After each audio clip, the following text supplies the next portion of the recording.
भागवत जी ने एक बहुत सुंदर सूत्र लिखा है। उन्होंने ये लिखा है कि जो शाकाहारी खाना खाने वाले लोग हैं, शाकाहारी, आप सब ज्यादातर उसी श्रेणी के हैं, इनके लिए उपवास अच्छा नहीं है, ज्यादा लंबा। लेकिन जो मांसाहारी खाना खाते हैं उनको लंबे उपवास करने ही चाहिए। मांसाहारी खाना खाते हैं उनको लंबे उपवास करने ही चाहिए। जो शाकाहारी खाना खाते हैं उनको ज्यादा लंबे उपवास अच्छे नहीं है। अब ये उन्होंने लिख दिया, मैंने इसको फिर ऑब्जर्व करना शुरू किया। प्रकृति में दो तरह के जानवर हैं, आप जानते हैं। कुछ हैं जो मांस ही खाएंगे, हिंसा करके ही अपना पेट भरेंगे, और कुछ हैं जो शाकाहारी हैं।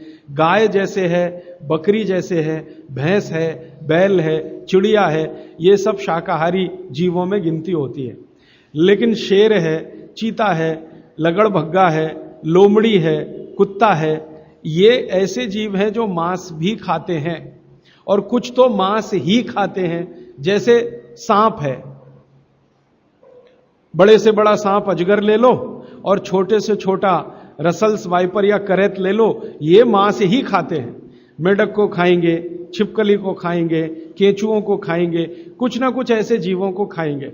लेकिन ये बड़े पक्के हैं नियम के। बाघभट्ट का सारा कुछ इन्होंने ही सीखा है। हां, अजगर को मैंने बहुत ऑब्जर्व किया।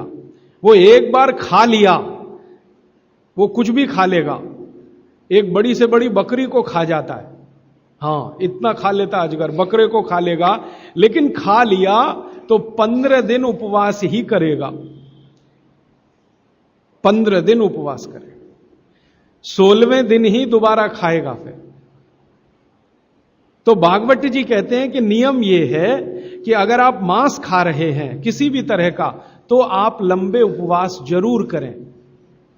अब फिर कारण वही है, वो ये कहते हैं कि ये जो मांसाहारी लोग हैं, इनका भोजन जो है ये शरीर के अंदर के जो हाइड्रोक्लोरिक एसिड को रिलीज करने वाली ग्रंथियां हैं, इनको मंद करता है। मांस का जो पाचन है उसमें से जो कुछ भी आपके शरीर को मिलने वाला है, वो आपके शरीर में एसिड रिलीज करने वाली जो ग्रंथियां हैं उनकी क्रिया को मंद करेगा, तो कम निकलेगा, तो वो लंबे उपवास कर सकते हैं।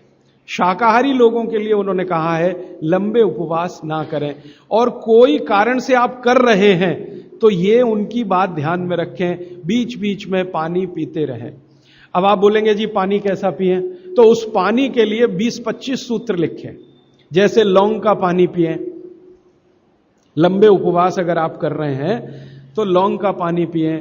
मूंग का पानी पिएं, मूंग की दाल आप समझते हैं, उसका पानी बनाना आप सब जानते हैं। मूंग की दाल का पानी पिएं, पानी में घी डाल के पिएं। ये भागवत जी ने ही लिखा और किसी ने नहीं लिखा। दूध में घी डाल के पिएं, ये तो चरक ने भी कहा है, सुश्रुत ने भी कहा है, पाराशर ने कहा है, निघंटू ने कहा है, 20 लोगों ने। पानी में घी डाल के पिएं, ये भागवत जी का ही है। वो कहते हैं लंबे उपवास कर रहे हैं तो पानी में घी डाल के, घी माने गाय का घी, भैंस के घी का कहीं भी उन्होंने जिक्र नहीं किया। एक ही जगह किया है, जो पहलवान है, कुश्ती लड़ रहे हैं, वो भैंस का घी खाएं, बाकी लोगों के लिए भैंस का घी नहीं है, गाय का घी। तो पानी में घी डाल के पिएं। पक्का पानी पिएं। पक्का पानी आप सब समझते हैं, उबाल के पानी बनाया हुआ। पक्का पानी बनाते समय आप जानते हो थोड़ा चूना भी डाला जाता है, तो चूने का पानी पिएं। ऐसे कर करके 23-24 सूत्र उन्होंने लिखे हैं। वो लंबे उपवास करने वालों के लिए हैं। माने आप में से जैन धर्म का पालन करने वाले लोग लंबे लंबे उपवास करते हैं तो उनके लिए है। लेकिन एक जगह भागवत जी कह रहे हैं कि उपवास करने का सबसे अच्छा तरीका एक है, अगर करना ही है तो आप लोग करते हैं, बियासना करते हैं, एक दिन खाना एक दिन उपवास। वो इसको क्या कहते हैं, एक दिन खाना एक दिन उपवास? वर्षितम। यस, माफ करिएगा, गलत शब्द बोल दिया। एक दिन खाना एक दिन उपवास, एक दिन खाना एक दिन उपवास, एक दिन खाना एक दिन उपवास, इसको भागवत जी सबसे अच्छा मानते हैं। लगातार 6 दिन खाना और एक दिन उपवास, वो कहते हैं ठीक है, मजबूरी का काम है, आप कर लीजिए। लेकिन अगर आपको दिल से उपवास में उतरना ही है तो ये बेहतर है, एक दिन खाना एक दिन तो वो कहते हैं कि थोड़े दिन में शरीर इसका आदी हो जाता है और फिर आपके शरीर में एसिड निकलने की क्रिया उसी के हिसाब से होती है। थोड़े दिन में, पहले कुछ दिन तकलीफ आएगी, लेकिन थोड़े दिन में आदी हो जाएगा। और शायद इसलिए जैन दर्शन में या जैन समाज में वर्षी तप करने वालों का बहुत महत्व है, बड़ा सम्मान किया जाता है, बहुत गाजे बाजे के साथ उनको मंच पर बिठा के मालाएं डाल के। वो शायद इसलिए है कि वो बहुत वैज्ञानिक काम कुछ कर रहे हैं। तो वो भूख के बारे में कह रहे हैं कि भूख का वेग ज्यादा रोकना नहीं, अगर आप मेहनत और मजदूरी कर रहे हैं तब तो कभी मत रोकना।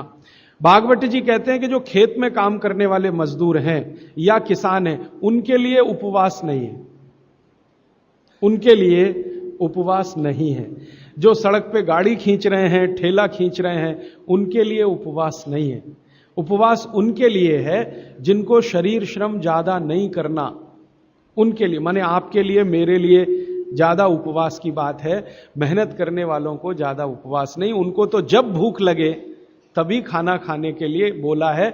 लेकिन वो कहते हैं कि खाने का समय तय कर लें तो भूख भी उसी के हिसाब से लगती।